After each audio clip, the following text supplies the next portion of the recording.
please. Trustee Nyberg. Here. Trustee Zazzaro. Here. Trustee Hartz. Trustee Katsos. Here. Trustee Moreland. Here. Trustee McLaurin. Here. And Mayor Ah. If you'll all rise for the pledge. I pledge allegiance to the flag of the United States of America and to the republic for which it stands, one nation, under God, indivisible, with liberty and justice for all. Do we have any conflict of interest? No. No, not for me. No. Awesome. All right. Does anybody in the public have any input they would like to talk about that is not related to the agenda items? Thank you, Lucy. My name is Lucy Stewart. I want to thank all the people that put all the hard work in for the 4th of July and the extra hours. It was very organized. A lot of people had positive feedback, and I think it's probably one of the better projects that was put on for 4th of July in a long time. So whoever did that deserves a pat on the back. Good job, Dustin. Good job, Dustin. And the rest of the staff. The rest of the team. And Oh. Mark. And Mark and Jeremy and Chief. Yeah. And Not saying nobody else I did it, know. but we know you were running. Yeah, it's a total Upper town Pine. effort, and it was great. I enjoyed myself as well. Thank you, Lucy. All right. Thank you, Lucy. Just if I could interrupt one moment, just for purposes of procedure, in the absence of the mayor and the mayor pro tem, Trustee Moreland is taking over that position, and I'm assuming all the trustees would like Trustee Moreland to handle the mayor role. Yes, please. Yes, please. Okay. Yes, please. Fantastic. Okay. Let's move on. Awesome. All right, let's go on to general public input on agenda items. Is there anybody that would like to speak about any of our agenda items today? Please approach. Okay, seeing none, let's move on to approval of the agenda. Madam Mayor Pro Tem, I'd like to make a motion to approve tonight's agenda. I'd second that. All right, we have a request, I can't think of the word, A motion? A motion? and a second.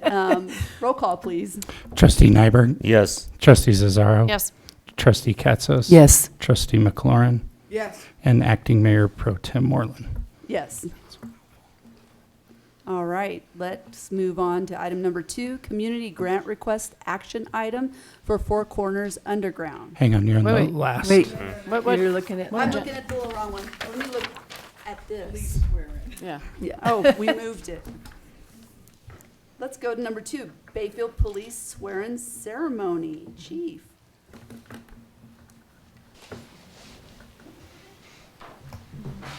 Good evening, Board. It's my pleasure to introduce Brooke Morris as our next police officer. She did not write this, her mom did, because I teased her about patting herself on the back a little bit much, but all right, here we go. Brooke was born in Durango, Colorado. From an early age, Brooke's parents recognized her potential for greatness.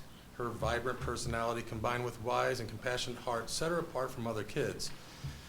Brooke's fearlessness and determination were evident early on through her athletic pursuits. By the age of 5, she was already a national champion arm wrestler. This competitive spirit continued to grow through her involvement in basketball and volleyball. She learned the importance of teamwork as well as self-discipline. Notably, she became the first female wrestler to represent the Bayfield School District in an all-male league. She not only paved the way for other girls to pursue their passion for the sport, but also led them with confidence and heart. Beyond her athletic achievements, Brooke possesses an incredible drive and purpose. She is a proud big sister of 2 younger brothers, one of whom has special needs. She is consistently champions the underdog and stands up for what she believes is right. Her family and friends and all who know her believe these qualities are what make her an ideal candidate for a life dedicated to serving and protecting others. This is who she is and who she has always been. So, Brooke, if you want to come up here, we'll make you part of the team. So, you have to speak loudly, okay? I'll go slow. I state your name. Brooke Morse, Swear that I will support the Constitution of the United States swear that I will support the Constitution of the United States and that I will be faithful and bear true allegiance to the state of Colorado and support the Constitution and that I will be faithful and bear true allegiance to the state of Colorado and support the Constitution and laws thereof, and laws thereof, and that I will, to the best of my skill and judgment, and that I will, to the best of my skill and judgment, diligently and faithfully, without partiality or prejudice, execute the office of Bayfield Police Department execute the office of Bayfield Police Department according to the Constitution according to the Constitution, of laws of this state laws of the state, and town ordinances. and town ordinances.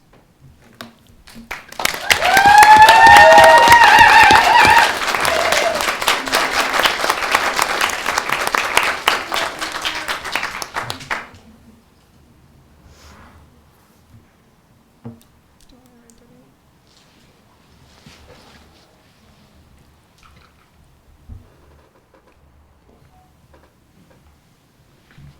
And your mom, that is clean. Yeah, and my mom.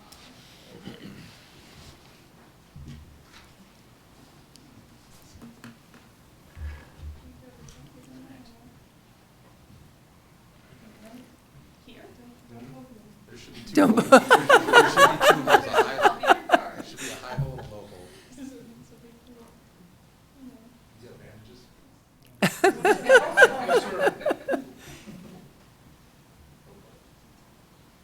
Teach her what she needs to do when she doesn't have access to bandages. Top one through, and then don't slam it. You needed to have the camera over here. Oh, she could get it. Firefighter badge, I was like, oh. It's like the boutonniere for prom. Hey. Yay!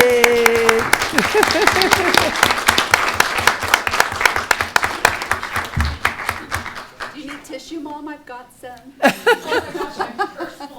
Yeah.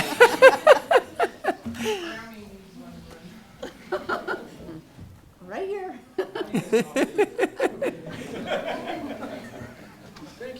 Thank you. Well, welcome aboard, Brooke. We're happy to have you. All right, let's move on to, well, we'll wait till they leave for real quick.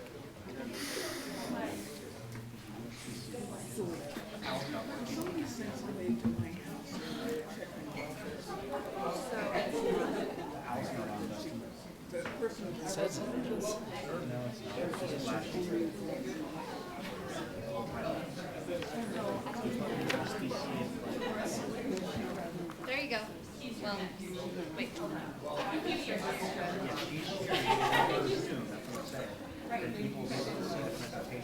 Right.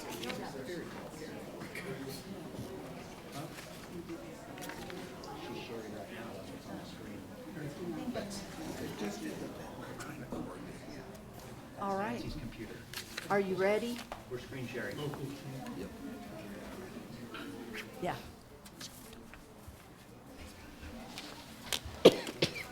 Helps when your husband's standing out there. I know exactly what I was saying. All right, let's go on to item number 3, which is a public hearing, McCoy Taylor Gonzalez annexation. Who wants to start? Generally, there's a staff report that you ask for. I think Nancy's Is Nancy ready to providing? go. Okay. Yeah. Thank you, Nancy. Good evening. For the record, I'm Nancy Dosdell with SEH, and I'm standing in for Stephen, who is on vacation. He'll be back soon, though. The request in front of you tonight is for an annexation and initial zoning, the McCoy-Gonzalez-Taylor annexation. And I'm going to see if we can follow along here.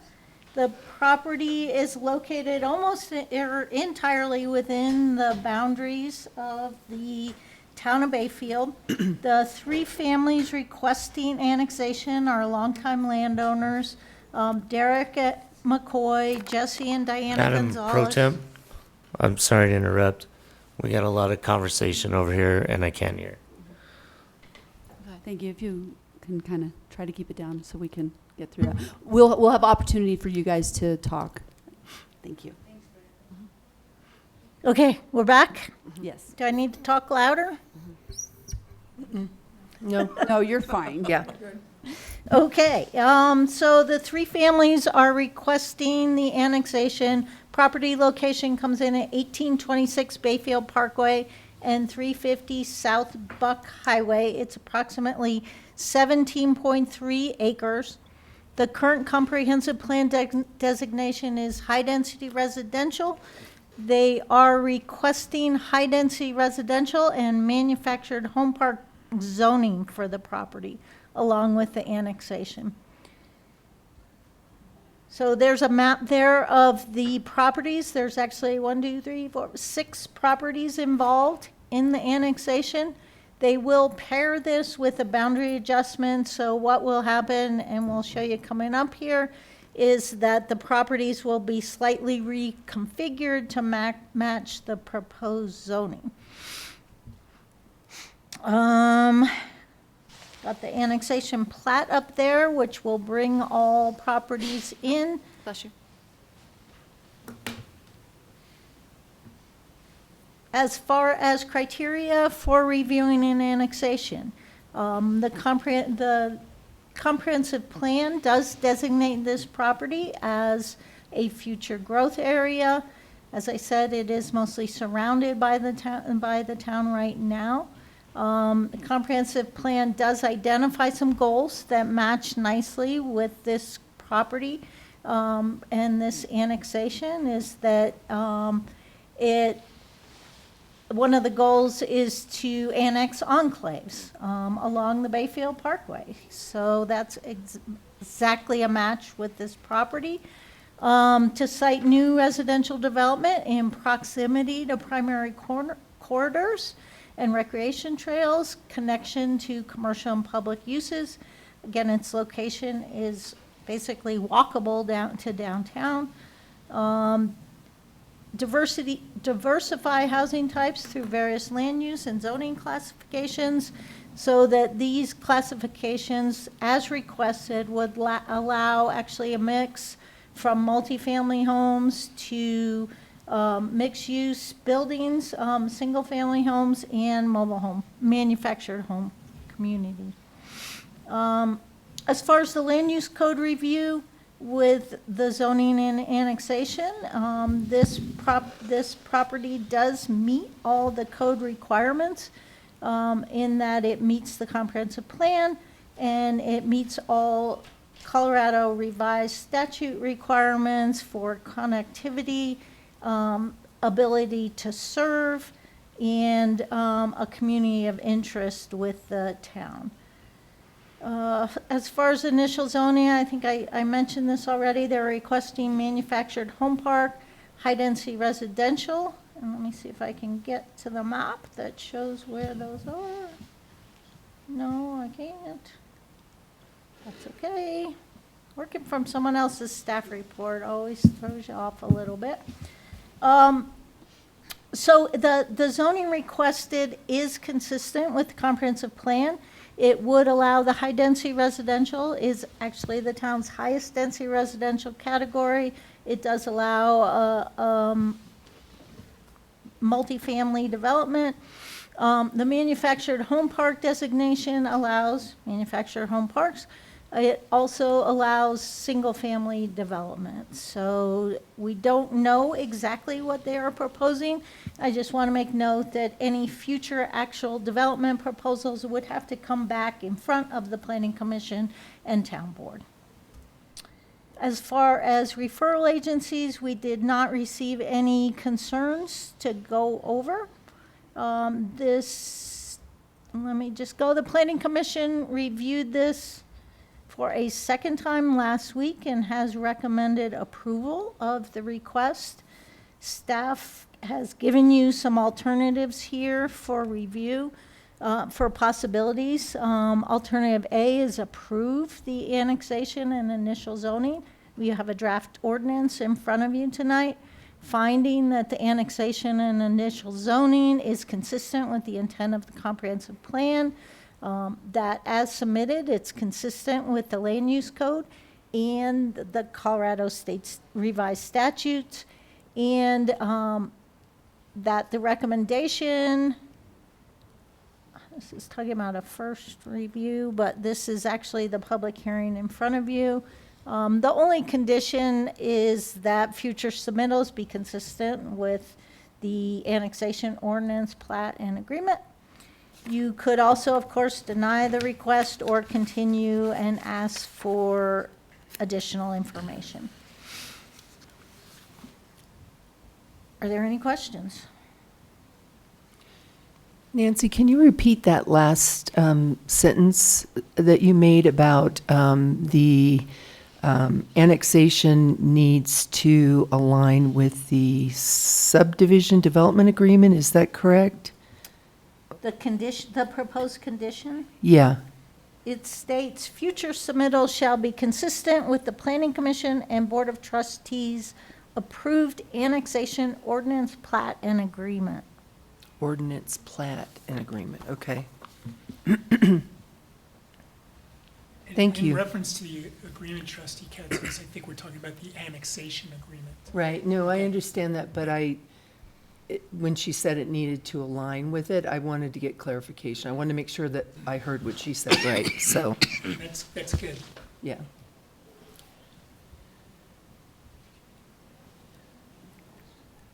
So Yes, I have. is this when the public comments and then we comment later? Yeah, we can. I just don't know. I don't remember the order of how this works. That's Do public we hearing. want them to speak first? Yeah, this is the public hearing part. Yes, if we have any public that'd like to speak, more than welcome to come up. You might, and you can invite the applicant to Mm-hmm. come up and comment.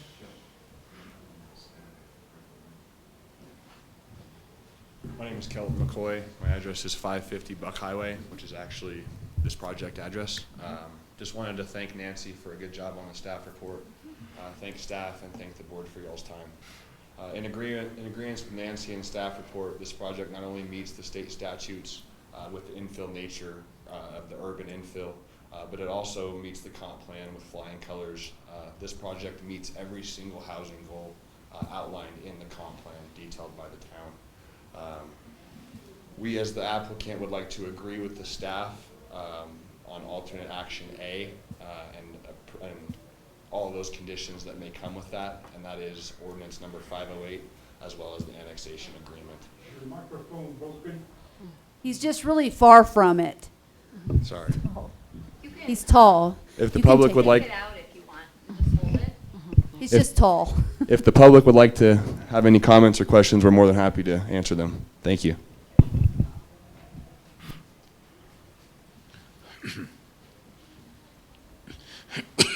Any other comments from the public? I know you have a question. I have a Laura. question. Oh, no. Oh, Lucy's Lucy. got a comment. Lucy Stewart. And my question is, my understanding is there's nothing as far as decided yet in talking to the fellows here as to what kind of homes are going to go into that. Is there going to be another, when they finally decide what they're going to put in, do we get to ask a little bit more questions or try to figure out the impact? Yes, so usually anytime there's development that goes on, we do have a process that we follow, and we will be asking them what they want. The plat map will be presented. All of those have to be approved. They're usually presented to the Planning Commission as well as to the board. So there's a whole process that goes with it. Right now, all we're doing is the annexation piece of it, and as well as, Okay, thanks. sorry, I think. there's And something- also, Lucy, there will be a public hearing regarding this development.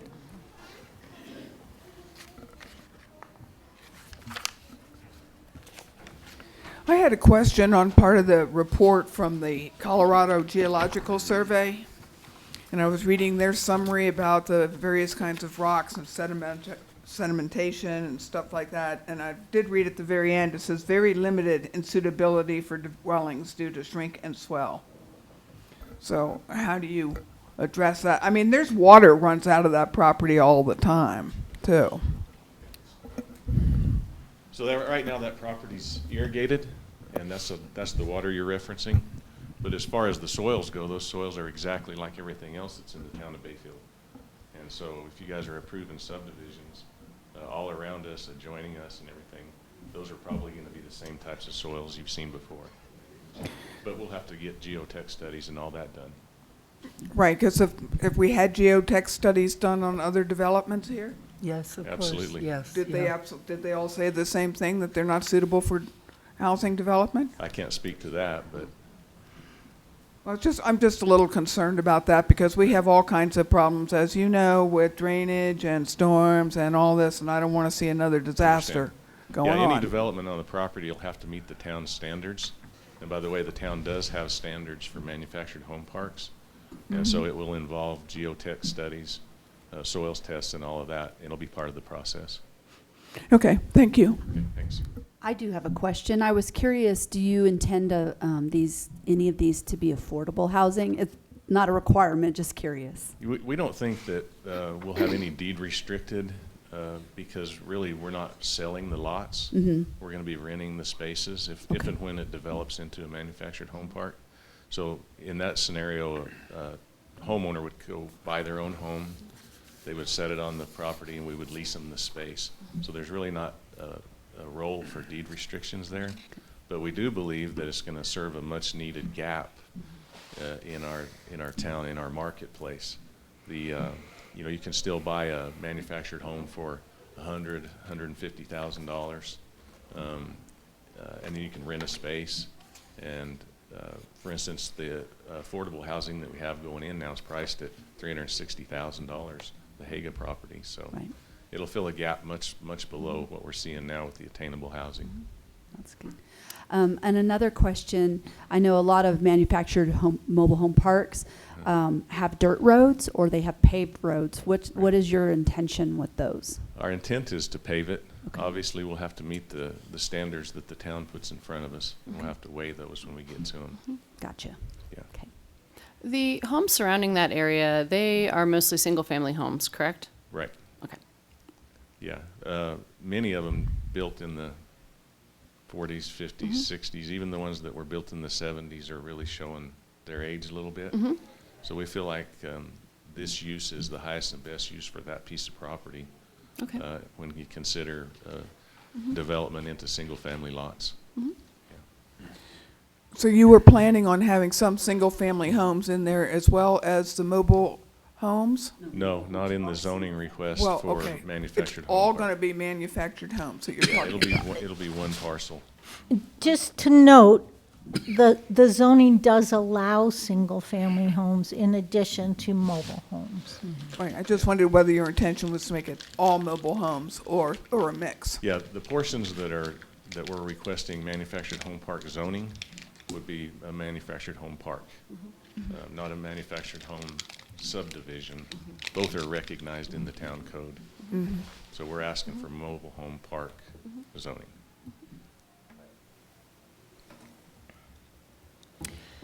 I have a question for our attorney.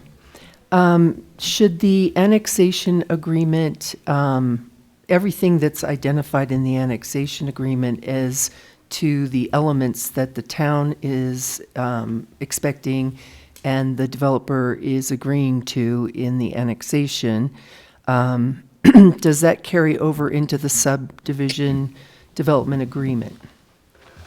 Pretty much everything, does the annexation mirror does the subdivision development agreement mirror the annexation agreement?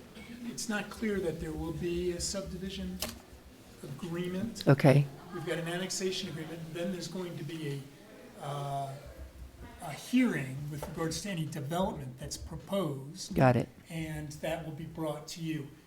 Many of those items that are in the annexation agreement would carry over.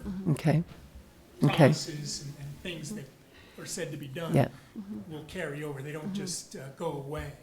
Well, and I'll tell you the reason for asking the question. So, first of all, I understand that this is an annexation agreement, and it's within the town limits, and it sits pretty much kind of in the center of town, which is great. I like the idea of the infill, and I like the idea of additional affordable housing, which manufactured homes are. I think to Trustee McLaurin's concern, I agree.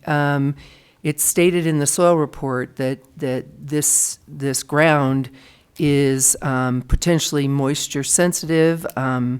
It is susceptible to expansion and collapsible soils, and they talk about amending the subsurface to accommodate for that. So, and my thinking is that with manufacturing homes, generally these are lower income people, and if the base of the development is not structurally done well, the cost would fall to these homeowners to address the fact that the soil wasn't amended appropriately. So when I look at the annexation agreement, I don't see any problem with that. It does identify, all of the requirements, including stormwater management and how you will, implement to manage stormwater management. But it doesn't say anything that aligns with the soil report, which is a concern. And it is, they do state that this is a concern and there should be appropriate, mitigation for that subsoil. And then I also know in that area that the water table is very high, so that creates additional issues with that.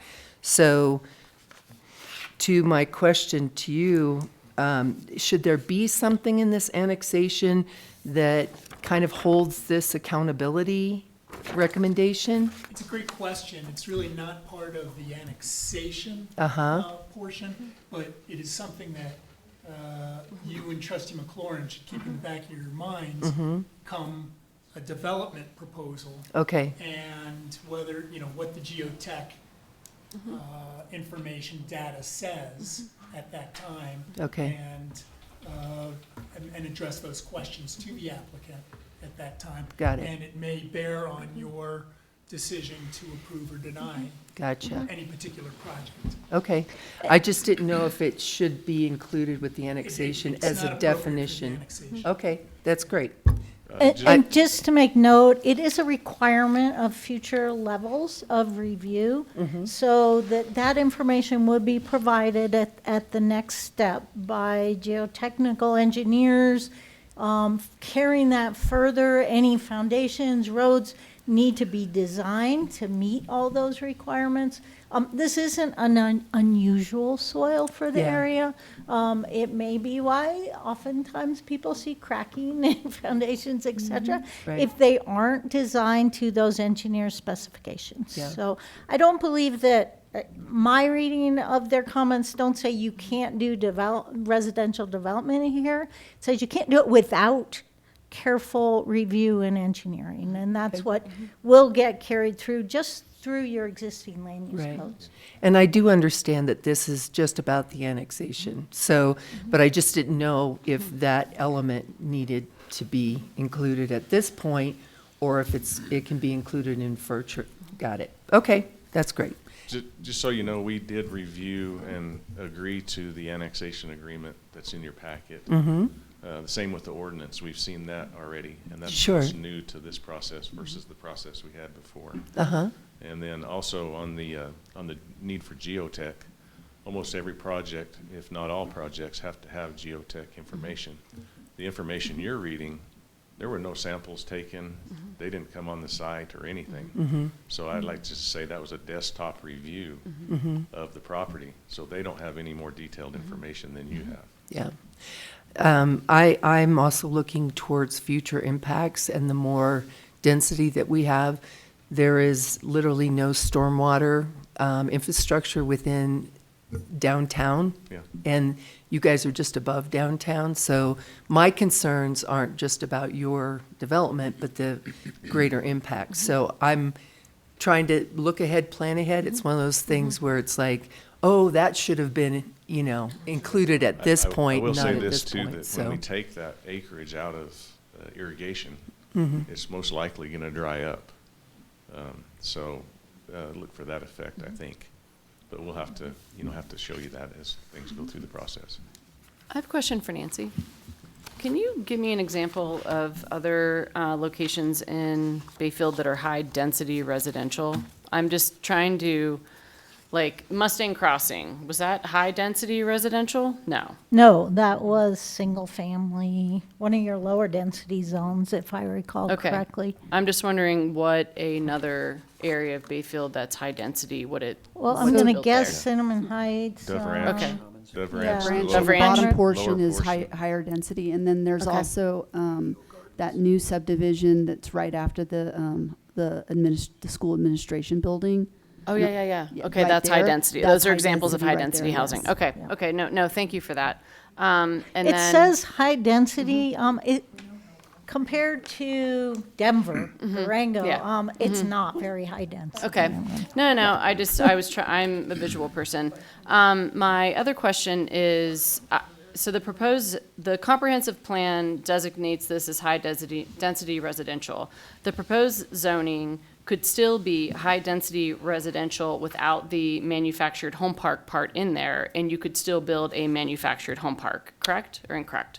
I think that's incorrect. I Okay. need to check your zoning again, though. I don't have it memorized Okay. yet. I believe you the can only do a mobile home park in mobile home park Okay. zoning. I think you're right Yeah. on that. Okay, no, because I thought somewhere it said in here that it's kind of underneath that. Yeah. We don't Designation. interpret it that way. Okay. Yeah. Okay. We interpret- yeah, So I would consider this annexation if the manufactured home park was not put in there. I believe that the homes in that area are all single-family homes, or they're the high-density residential, which are duplexes or townhomes or those such. As it stands, I would not approve this tonight, and I'm just making that known to the board. So And we're approving annexation. I know, and We're I would not approve approving- this annexation as it's Initial written zone. with that language in it, Oh, gotcha. is what I'm saying. I can speak to that a little bit. That's fine. There's 6 mobile home parks in the immediate area there that are all surrounded by residential development, be it high density, be it R10, be it multifamily. Multifamily densities are up to 20 units per acre. High density residential density in the comp plan is 8.5 units per acre. So we could come back potentially and ask for multifamily zoning, and you would get 20 units per acre in density rather than 8.5. So there's six mobile home parks in the town. All are in areas with single-family residential. All were designated as high-density residential in the comp plan, and once they were annexed, they became mobile home parks, or manufactured home parks. So there's a precedent there. Oh, that's fine. I'm just making my notes for the board when we come to a vote. I would vote yes if So that affordable was not in housing there. is, So I just wanted Yes, it to does. subtract that, Yeah. that comment because there's one person speaking. Yeah. Okay, not the whole board. I did have a question because I don't think it was actually ever asked. How many homes were you planning to put in that area? well, we would have to meet the code. The Right, town I does- understand that, the but do- I- The town does have standards, and the standards talk about setbacks, sidewalks, lot sizes. Right. So we would have to meet that, but we would try to do the density that would be allowed there. So how much would that equate to? It wouldn't be any more than 8.5 units to the acre. And how many it would acres probably was be it? considerably 17. less once you do streets, sidewalks, setbacks, and all of those things. So our initial calculations, and we don't really have a conceptual plan yet, but in our initial conversations with the engineers, we're thinking we're gonna be around 6 to 7 units to the acre. So less than the high density. 17 acres? Yes. 17 acres. It's 136 units. Yeah, so it'll be less than the high-density residential category allows for, which we, by the way, have right now, high-density residential. And that's the comp plan. Yeah, so our comp plan states more in that area than what they're proposing. Yes. Okay. And I did pull up your zoning chart there. Mobile home park zoning allows single-family detached homes, alley-loaded homes, manufactured homes, and manufactured home parks. It's the only zone, if we go, let's see if I got this right. the only zone other than, what's T? Transitional. That allows manufactured home parks. Mini mansions is zone transitional.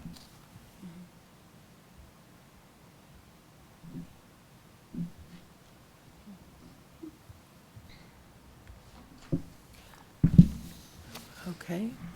Nyberg, did you have any questions? You've been pretty quiet.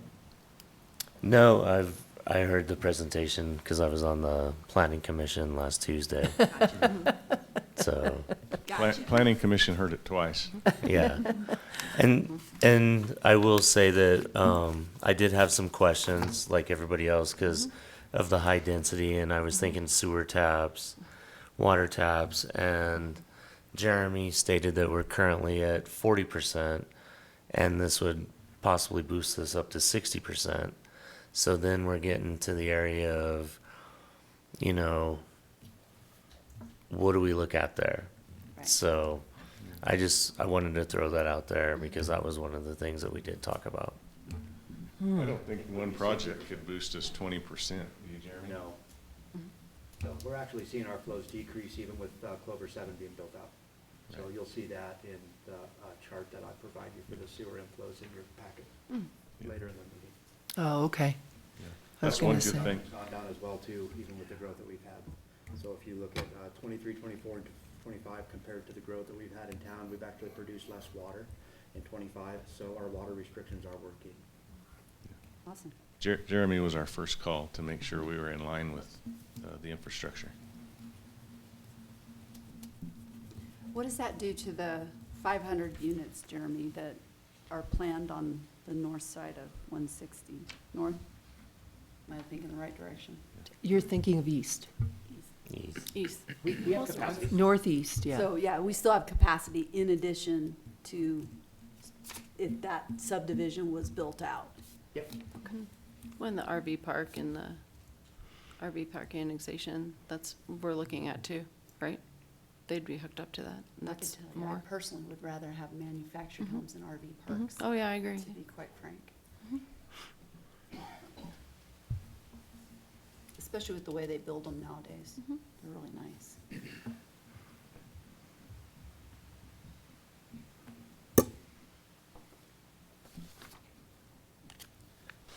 Anybody else have any other comments? I don't.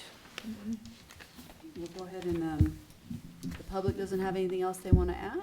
Or 17. 17.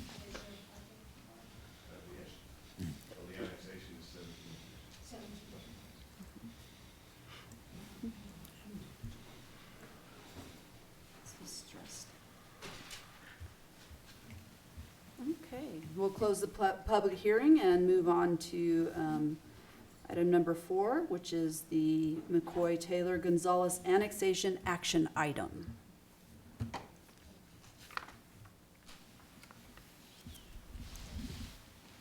Any comments from the board? Well, I think moving forward, we can annex, but I think looking at the overall plan might take some doing. I agree. And, I mean, because, yeah.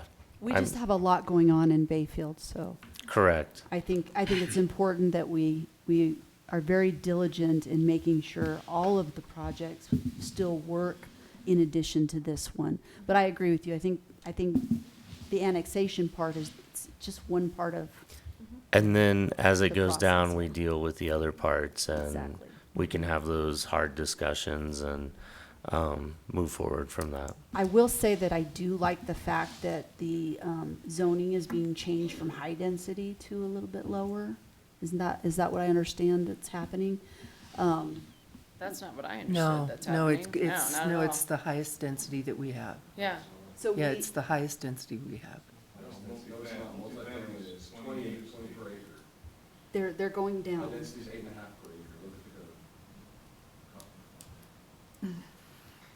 Nancy, could you maybe talk to that at all? Yes, I have it pulled up here, if I get the right one. All right, so let's talk through this. So I've got, no, I don't know if you're gonna be able to see that. So high-density residential, average lot minimum, is actually 10,000 square feet, about a quarter of an acre.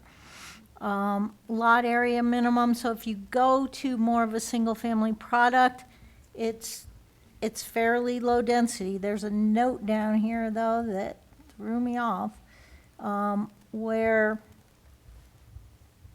you can, let me see if I get this right. So parcels for multifamily can drop down to 2,000 square feet per unit, which is close to 20 units to the acre. Someone do the math for me quick. So that is only proposed on the, how many acres to the western side?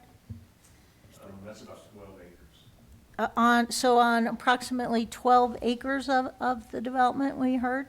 And then if you go over to manufactured home park, the minimum lot area per unit there is 3,000 square feet, so it's a little lower density. Honestly, though, that is a tough density to achieve with a single-family product on separate lots. By the time you put their road in there, I'm going to tell you that I've rarely seen a single-family type development product develop at more than, say, 8 units to the acre. You just don't have enough room to put them and get the setbacks and space between the units. So you really, to get higher than about 8 units to the acre, you have to go to an attached product. Thank you, Nancy. Not saying they couldn't try. Any other comments anybody has? What's the pleasure of the board?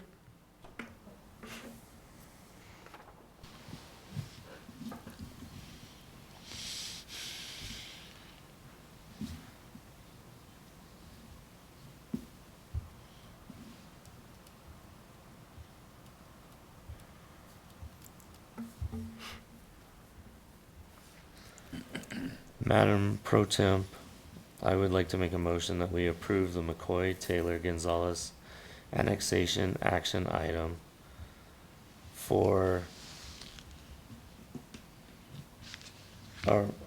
and the annexation agreement and ordinance number 508.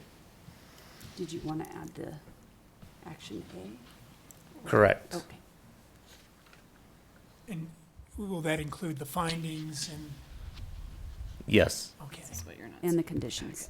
Wow. Okay, I have a motion. Do I have a second? I'll second. I have a motion and a second. Roll call, please. Trustee Nyberg, Yes. Trustee Cesaro, No. Trustee Katsas, Yes. Trustee McLaurin, Yes. and Whatever I am. Mayor Pro Tem Moreland. Yes. Tem pro tem. Tem pro tem. Tem pro tem. Awesome. All righty. Let's move on to the next item. Approval of minutes from July 1st, 2025. Any comments? Madam Mayor Pro Tem, I motion to approve the minutes of 7/1/2025. I'll second that. We have a motion and a second. Any comments? Roll call, please. Trustee Nyberg, Yes. Trustee Cesaro, Yes. Trustee Katsas. Yes. Trustee McLaurin, Yes. and Acting Mayor Pro Tem Moreland. Yes. All right, let's move on to item number B, approval of minutes from July 7th. Madam Mayor Pro Tem, I motion that we approve the approval minutes of 7/7/2025. I'll second that. I have a motion and a second. Any comments? Roll call, please. Trustee Nyberg, Yes. Trustee Cesaro, Yes. Trustee Katsas. Yes. Trustee McLaurin, Yes. and Acting Mayor Pro Tem Moreland. Yes. All right, let's go to June 2025, financial statements and sales tax.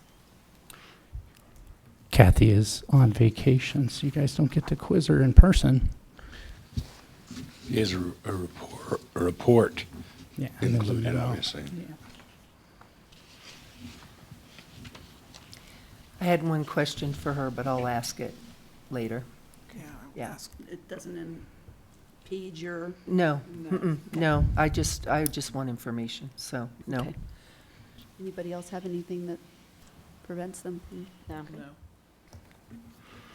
Madam Mayor Pro Tem, I motion that we approve the financial statements and tax, sales tax for June 2025.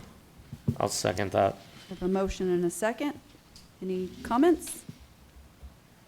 Roll call, please. Trustee Nyberg, Yes. Trustee Cesaro, Yes. Trustee Katzos, Yes. Trustee McLaurin, Yes. and Acting Mayor Pro Tem Marlin. Yes. All right, town manager report. Did Yeah. we manage through that one? As I mentioned earlier, I have a little bit of laryngitis for the last week, so I don't want to say a whole lot. I'm going to start coughing. The main things I want to report is that I did submit the information to the county to finalize the monies that they have had available to Cinnamon Heights. And as soon as they get back to me, then I'll take the next step. It'd be nice to know, I don't know if we've had any talk about lining up with the county commissioners. We were supposed to have a meeting in June. Did we ever get another date set for that? They have not given me another date. They canceled that meeting and gave a reason as to they didn't really have anything to talk to us about. Dustin, may I ask, have they canceled the past 3 meetings or have we canceled any of them? We have not canceled any, no. Okay, just making sure because it was stated to me that we are not providing updates and I said, you are canceling meetings. So I just wanted to make sure we have not canceled No, any. even their admin, who's usually who I communicate with, is the one that sets the meeting, does the Okay. calendar invites and all of it. I don't do that. Thank you. And then the other two important things I need to, this is my last meeting, and there's lots of work I have to do, but the last two things that I think are most critical is that the audit's done, and I have to do a managerial review of the audit, and representation letters and some things like that. It has to be submitted to the state by the end of the month. I don't know, we get fined, but they wouldn't like the fact that we were late on that. So that has to be done, and then the evaluations for the town staff I need to get that all done for everybody too. So that's all I have. Scott, when is your last day? And by contract, it's the end of the month. End And of I the think month? the other guy starts August. Oh, and there's the other thing too, is that I checked on the east intersection, and the next time we'll have a meeting on that will be, I believe, August 8th, and the new manager will be on board, and Stephen will be back, and you'll get an update on that, so, And then Stephen gets back when? next week. July 22nd, okay. So I would like to request that you give us a summary of where you're at with the projects that you're working on and where they're at handoff from you. And I'd like that in writing so we can have that to refer to. Okay, thank you. Yeah, I will. Thank you. Put Thank you. something together. Perfect. Most of the projects are, generally, you know what's going on, but, I'll try to, I did that for the EDA as well, and so I don't mind doing so. I would say that with you being on vacation, Scott, or with Stephen being on vacation, with all of this transition, lack of sort of cohesiveness, it has felt very rudderless, and that's been an ongoing concern for me. I feel like we're trying. I'm certain the staff is doing everything that they can to keep things on track, but I've been concerned. So when you came on board, we had to dig around for the last handoff from the community development director, and we had to go find these things. And so I want to make sure that it's as streamlined and seamless as possible from what you've done and where it stands, and the handoff to the new town manager, and something that we can have in our hands that keep us abreast of where that's at. I would say that my filing is much better than what we've had in the past, so somebody could, through the Dewey Decimal System maybe. If you're used to that, you can find your way through my files. And I allowed the planner to have access to my planning files. So we've merged quite a bit there, and I think Stephen knows a lot of that stuff. And I don't know if this new guy wants to talk about some things, but I plan to do that. But I will try to summarize where I think things are at with all of it. Thank That'd be you. great. Okay. Thank you so much. And we appreciate you coming and being interim if we don't talk to you in the meantime. Yeah, for so Yes. long. Appreciate I your think it's help. appropriate for a government official to lose his voice. Well, outside of that, I mean, we know you planned it. All right, if we can move on to Public Works. Trustees, just some of the bigger things in the report. We did have a power outage on the 4th of July from one of the flows. That messed us up operationally at the water plant. Internet was down here until the following Monday. We also did have the other SCADA computer at the sewer plant go down. We should be getting a new tower to put that on. We've been able to maintain operations, but it's been a little clunky. We're having to do a lot of stuff manually. So those are really the two big things that's going on. You probably noticed we had some road work in town. The chip seal guys were here, and we had some crack seal operations that'll probably continue for the next couple of weeks. The chip seal guys, I believe, should be back Thursday to finish the final 2 streets. It'd be Mustang and Mars down here by the County Road 521 intersection. And then that should be our major street projects for the year. We can move back on to the sewer cleaning and jet run. Kind of what came up when we were talking about the McCoy annexation.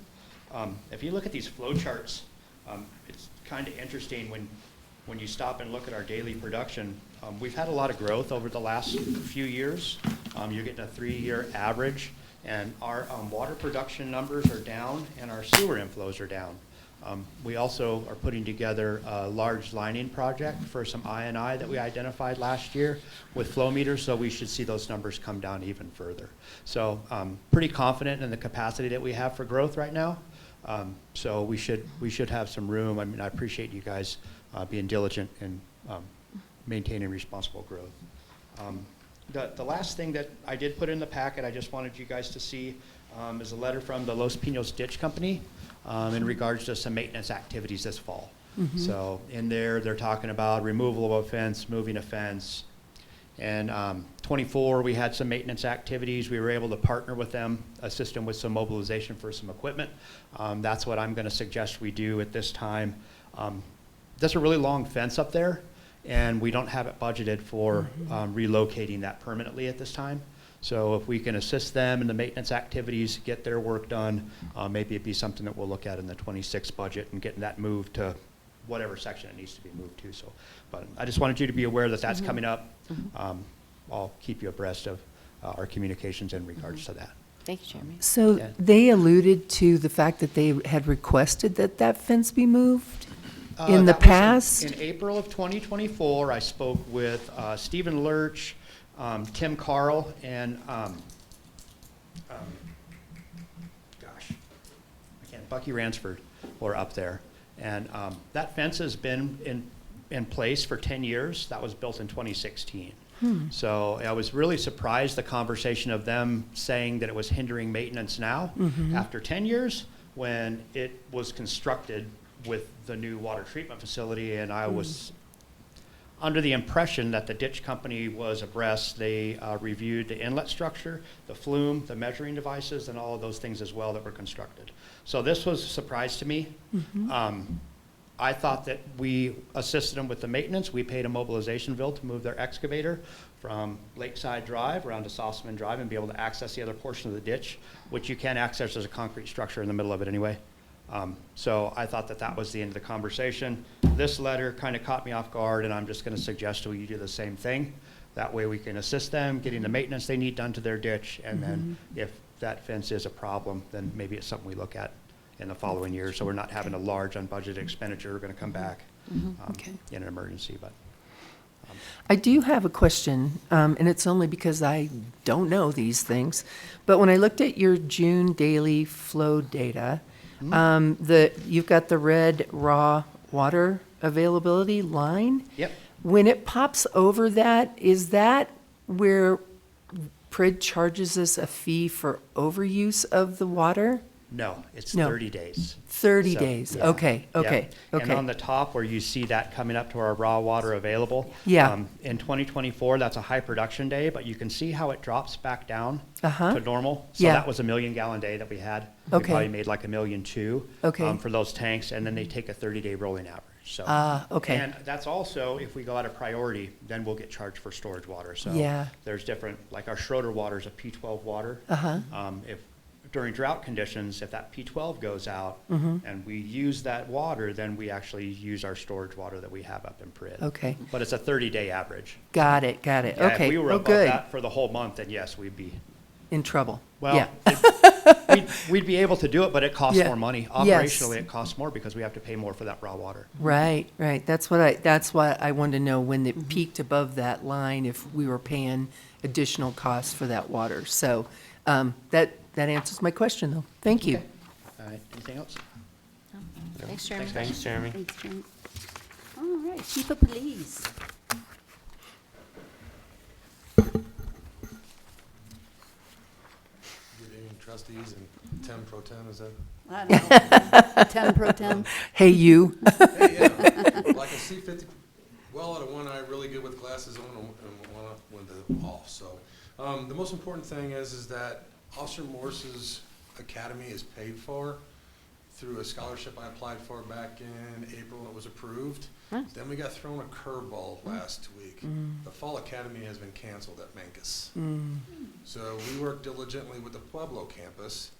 They're going to give us a grant to cover her room and board, most of her food. So basically our cost is just going to be food for like the last 3 weeks of the academy for her to be there. So everything's going to be covered. It's a shorter academy. She's going to start a week later, end a week earlier, and so we'll be able to get, everything's running smoothly. She's got everything done and applied for, so everything's good to go.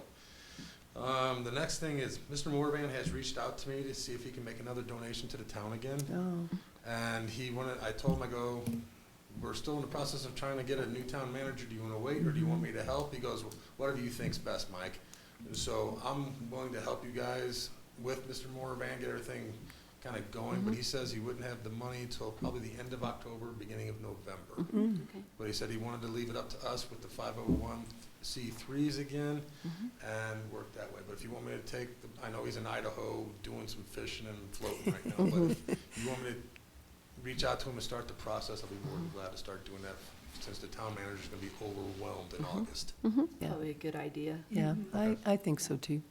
If it's within your bandwidth. Everything else, you can see our calls for service are still going up. They're still double from a year ago. And a lot of it is because the officers are actually doing the data correctly now. And so you'll see, I just had a meeting with Durango Dispatch, and I talked to them. Our fees are going to go up next year because it's based on a 3-year average. And what I found out was that in 22 and 23, or 23 and 24, they were putting in all their extra duties, their house checks, or extra patrols, safety checks, everything like that into eForce, a system we no longer have or use. And that was about 1,400 calls a year. So now those are actually, that is being put into Spillman where it's supposed to be. So now that's why we would be getting charged more because we asked them in the beginning when we started this, are we getting charged for the calls we actually put ourselves on or just dispatched calls? And then initially it was just your dispatch calls. Well, no, it's total call volume. And so we're going up, the county's going up a whole lot too. Durango went up, so the cost of doing the dispatch services has gone up for us for 2026. But it was something that, I kind of figured was going to happen, and not by that much though. But kind of doing the data correctly is kind of costing me, but it's one of those things, is you got accurate data now. Yep. So- I'd rather have the accurate data. Do you guys have any questions of me? I must say, I think you're doing a great job staying within the budget. I was looking through the budget reports. You all are doing a great job. Give it another month. So far, so good. All right. Marie, HR Director report. All right, good evening. I'm going to start off with 2 thank you letters. We received one at the end of June, to whom it may concern. We'd just like to thank our parks crew for the awesome job they do on Joe Stevenson Park in Bayfield and Eagle Park too. They work so hard and do such a great job. We'd like to know that they are so appreciated. Please let them know how much we love them. So congrats to them, even though they're not here. And then another one, dear town of Bayfield, thank you very much for the brilliant 4th of July celebration that was hosted. It was an epic event in my estimation. The park, streets, town looks so nice due to the excellent staff you have working every day. The fireworks were so fabulous, and there was quite the turnout to enjoy them. I am so proud of our little town for its efforts to serve its citizens. Thank you again for a wonderful day. And those were both from Patty and Butch Pryor.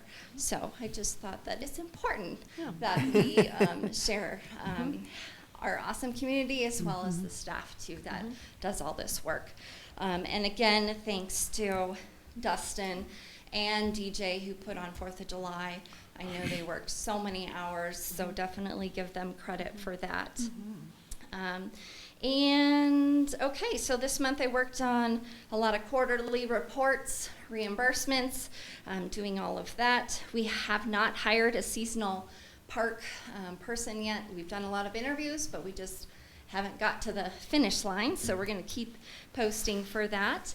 I did pass my test last week, so I'm very excited. Yay, congratulations. Thanks. I know, do something else, like, besides study. That's but like that stress in the back that, like, you got to do this and now you got to pass it, and then once it's done, you're like, oh, yeah. Phew.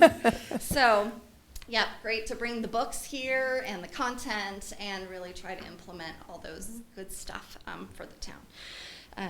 I think Uriah emailed most of you today, so they are doing updates to downtown staff computers.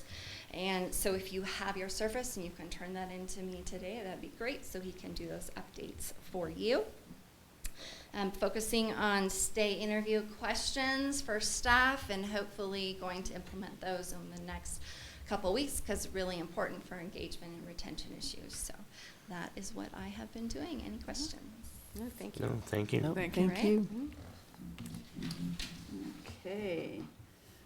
Really quickly, I don't have the verbiage for executive session. Oh, it's right here. Let's move on to liquor license renewal action item. So I always reach out to, well, I would have reached out to Stephen, but he's gone. So I reached out to Chief Hogue on that, and there was no complaints about that. It's just their time for renewal. All fees have been paid, and you have a redacted version of their application in front of you. Is that why the title or the type of print name of applicant is whited out? Because it's redacted? Is it a black box? Yes. Yeah. Okay. I was going to ask about that, so thank you. Madam Mayor Pro Tem, I'd like to make a motion to approve Hong's Gardens liquor license renewal. I'll second that. All right, I have a motion and a second. Any discussion? I actually have a question. Don't we normally do a public hearing when we do liquor license renewals? Only on new ones or special events. Okay, just wanted to make Yes, sure that not that on didn't get renewals, missed. no. Okay, any other? Roll call, please. Trustee Nyberg? Yes. Trustee Zazzaro? Yes. Trustee Katsos? Yes. Trustee McLaurin? Yes. And Acting Mayor Pro Tem Moreland. Yes. All right, next on the agenda is participation in 2025 coordinated election.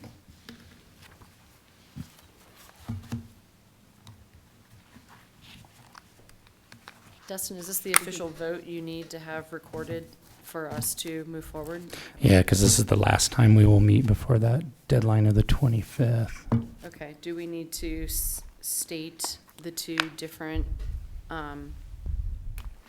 ballot initiatives that we're going after? Thank you. Yeah. What am I trying to say? Yep, because that'll show her that we're planning on putting 2 on. Okay. Should we do those separately? Yes. Okay, nice. Stand by. What am I trying to say here?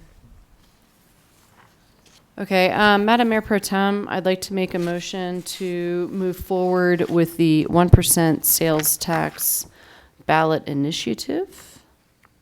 Do I need to give any more detail than that? I would just state and participate in the 2025 coordinated To election. participate in the 2025 coordinated election? And I will second. I have a motion and a second. Any discussion? Roll call, please. Trustee Nyberg, Yes. Trustee Cesaro, Yes. Trustee Katzos, Yes. Trustee McLaurin, Yes. and Acting Mayor Pro Tem Moreland. Yes. Madam Mayor Pro Tem Moreland, I'd like to make a motion to move forward with adding our 4% lodgers tax to the 2025 coordinated election. And I'll second. I have a motion and a second. Any comments? Seeing none, roll call. Trustee Nyberg, Yes. Trustee Cesaro, Yes. Trustee Katzos, Yes. Trustee McLaurin, Yes. and Acting Mayor Pro Tem Moreland. Yes. Okay. All right, let's move on to Board of Trustee reports. Trustee Katzos. Let's see, I went to the Economic Alliance meeting on Tuesday, and they had several speakers. They had the brand-new president of Fort Lewis College, Dr. Heather Schotten, and she's very impressive, and she talked about how they're shifting sort of the direction of Fort Lewis College, and they are focusing on 5 elements: student-ready actions, first generation. They're looking at investing in reconciliation with the community, meeting the basic needs and concerns of the community and the staff, and then housing and food security, because so many college kids can't afford housing in our area, and food security is an issue. Let's see. Also, Al Harper, the manager of the Durango Railroad, spoke, and he way impressive. They supposedly are one of the largest entertainment organizations in the world. They have like 23 trains in Europe, not to mention the trains here in foreign Canada, and I think he said something like 6 in the United States. And they just bought the Tuscan Ranch, which is how am I going to say this? A horse center. Equestrian. Thank you. I could not get it pulled out if my life depended on it. Jeez. Let's see. And then also the president of PCC spoke, and that they are really focusing on increasing healthcare, welding, auto, law enforcement, and radiology courses, and STEM in the Mancos facility. Also, both Matt Solka, our county commissioner, and Lisa Poole, the Hickenloopers coordinator, spoke about the budget cuts, and Matt Solka said that sadly they're looking at anywhere from 100 to 150 staffing cuts. And yeah. He's increased it. He said they're looking between 100 to 150 staff. Economic do 100. Yeah, I thought it Nope. was 50. He said 100 to 150. Well, I'd like to clarify that one. Yeah. Because that's a big difference. It's huge, Well, yeah. that's a difference between what you heard and what I heard. Right. Well, it isn't what I heard, it's what he said. But anyways, I heard it from him. Yeah, we heard it from him well, too. I did too. Yeah, that's what I'm saying. I'm not agreeing with that. I'm Okay, saying okay. It's a big difference between what he told Right, you and you're what he right, told me, and right. I'd like clarity on what You that bet, looks like. you bet. But they were waiting on the special session from the state after they re-examine and align their finance because of the new federal cuts.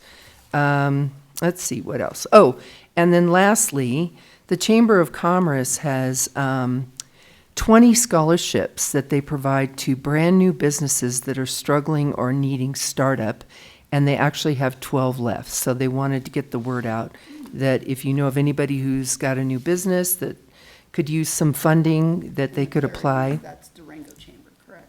Right, that they could apply for those scholarships. So that's only businesses in Durango. No, No, not no, necessarily. Necessarily. Yeah. not necessarily.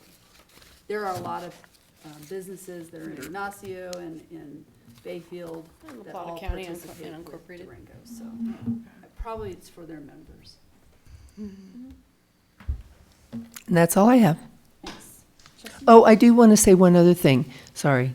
Dustin, I'd like to attend the Economic Alliance Summit, which is September the 11th, but they haven't opened up registration. And I'll go ahead and take care of my registration and then just send you guys the receipt. Thank you. Trustee McLaurin.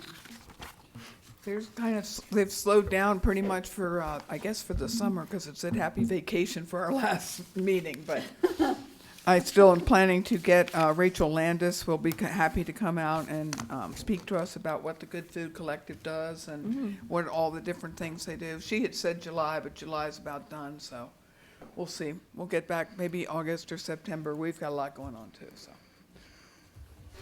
All right, next one is me. The Economic Alliance meeting, board meeting that I attended, we had a changing of the guard. We have a new director, and I cannot think of her name right off the top of my head at the moment, but it was lovely to say goodbye to the other gentleman, and he got gifts. It was really nice. We did talk a lot about the county and the county's woes when it comes to being able to keep up with their budget. They're really struggling. And then we also talked about, part of how that got brought up was that they were talking about the salary of the executive director and an increase. And so therefore, we were discussing whether or not we had the budgeting for that. So we're going to be looking at that a little bit more. The Regional Housing Alliance meeting got extended to this Thursday. They didn't have it last Thursday because we had several people that weren't able to make it. They were on vacation, me being one of them. And I know that one of the things that we're going to be discussing is the partnership between the Economic Alliance and the RHA and how much their involvement is going to be. We have also heard that, and it hasn't been formally announced yet, but I believe it's Durango, but one of the entities is probably going to pull out of the RHA. No money. Trustee Nyberg. Nothing at this time. Trustee Zazzaro. The Bayfield Chamber of Commerce has a meeting next week that I'm planning to attend to see what the updates are with the Bayfield Chamber. Yeah, I was kind of surprised too. So we'll see what's going on there. Upper Pine has a board meeting on Thursday that I plan to attend. Trustee Nyberg and I did a tour of Pine River Commons last week. Correct. And it was great. Highly recommend contacting Brad Blake and getting a walkthrough. Those places are pretty cool. Going through the one that's furnished downstairs really helped me to see, what kind of space there is. The bedrooms upstairs, I was really impressed with. We were talking about, so at Upper Pines meeting, they were talking about housing for the firefighters, and I was like, well, are you looking at Pine River Commons or Cinnamon Heights? And so what Brad Blake told me is that businesses can purchase those. There was a business in Durango that was looking at purchasing a whole row of the housing. So I don't know how that actually works, but he said that DOLA said that's a thing. They can't sell it. I mean, they purchase it for at the rate of whatever the deed restriction is. And then if they sell it, like the goal would be to purchase, and then if they have staff that actually are within that, what's the AMI. AMI. Area that- median income. Yeah, that maybe they could purchase then the home at the deed restricted rate. So Upper Pine was talking about housing, so I brought them over a packet. I was like, if you have firefighters that are living in the fire stations because they are not able to afford to live in other places, if they meet the requirements for the deed restriction, I don't know why the school district, the fire district, the town couldn't have one of these properties, whereas then staff could utilize it. So I don't know all the ins and outs on that, but I did provide a packet to Upper Pine if they would like to connect with the gal who was the real estate agent who also met us there. And then I know Matt was looking, or Trustee Nyberg was looking at that for maybe the school district to have that more direct contact. It sounds like they've been reaching out, but I'm like, who are you reaching out to? So, yeah, I got that over to them. I also want to think about that when Cinema Heights is ready to go too. Yeah, Just well, making that's. sure they're aware of what's available for them. I know, Chief, you're giving me like looks. Well, Brad might want to reach out to the school board because they have their orientation on August 5th or 6th for all the teachers, new and incoming and everybody like that, in the auditorium at the high school that morning. Okay. When was that again? I think it's August 5th. I don't mind giving him a call and letting him know that Officer Moreland knows. 'cause someone we might just want to had be a meeting part of with- that orientation or provide information. Yeah. We just had a meeting with the new superintendent today, kind of an introductory thing. I know, I had my packet's in the car. I meant to bring it in that she gave me. I know you have one too, because I gave the other one to Upper Pine. But Maybe Brad can go to that meeting. yeah, but we did do a walkthrough of all of the infrastructure, all of the stormwater ponds. We got definitely a very good understanding of how they work, what they're planning on doing next. Apparently, they've taken on some of the dirt from our Cinnamon Heights project into one of their places where they need to raise the ground level. So I was like, I'm so glad we're able to help you. But yeah, it was definitely. I was pretty impressed. I might want to see if there's something we can do over in Cinnamon Heights just to get a walk around of what's going on, because that was. I didn't know that we could do that until Brad was like, no one has come by. And I was like, oh, my bad. I would happily would come by. So that's my report. Oh, and I wanted to, again, on my own, thank the staff for everything on 4th of July. I did volunteer to help with trash, and Dustin did see me pick up trash can. And when the power went out, I was with Mark, and I did help connect him with, because one of my buddies walked by who could help with the generators from nice. Southwest Ag. So, yeah, I felt like I was in the right places at the right time all day. So, yeah, it was a lot of fun, and yeah, the staff did an excellent job. The So. transformer blew out right over the top of my head. I mean, Wow. we were walking over there, and all of a sudden, the sparks are flying and debris is falling. I'm like, what the heck is going on? Yeah. That was a new special effect that was. New special effect, yeah. Daylight fireworks. Woof. So that's all. Thank you. Awesome, thanks. All right, do we want to take anybody need to go use the restroom before we do executive session? I'm good so far. I have an ordinance for you to sign before you go into executive session, if you wouldn't mind. Yep. Bring Or it you'll on. have to make a trip back in to see me. Cool. My suggestion is you might want to also, after the signatures, maybe make the motion and then transition, and while we're transitioning to e-session, do that one.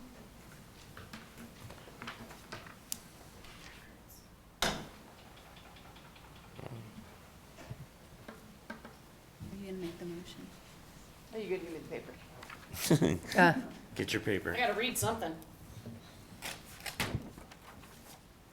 There we go. Do I need that bottom like portion? Or is that you? Okay. Nope, that is neat. That's when I look around and then I space on everyone's names who are still in the room. Okay. No, you're good. Thank you. Madam Mayor Thank you. Pro Tem, I would like to move that we go into executive session for the purpose of receiving legal advice from counsel on specific legal questions in accordance with CRS Section 24-6-402 4B.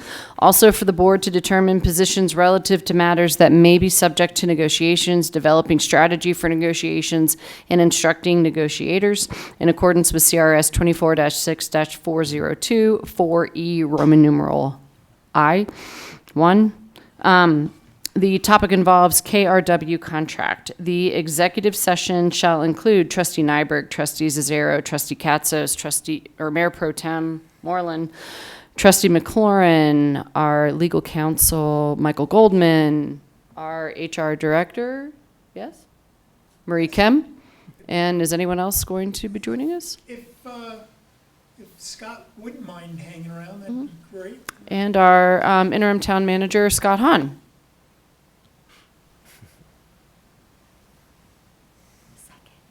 You gotta I'll say that. second that. I have a motion and a second. Any discussion? Nope. Roll call. Trustee Nyberg? Yes. Trustee Zazaro? Yes. Trustee Katzos? Yes. Trustee McLaurin? Yes. And Acting Mayor Pro Tem Moreland. Yes. All right, let's break real quick for a bathroom. And then I'll sign your thing. See you, Jeremy.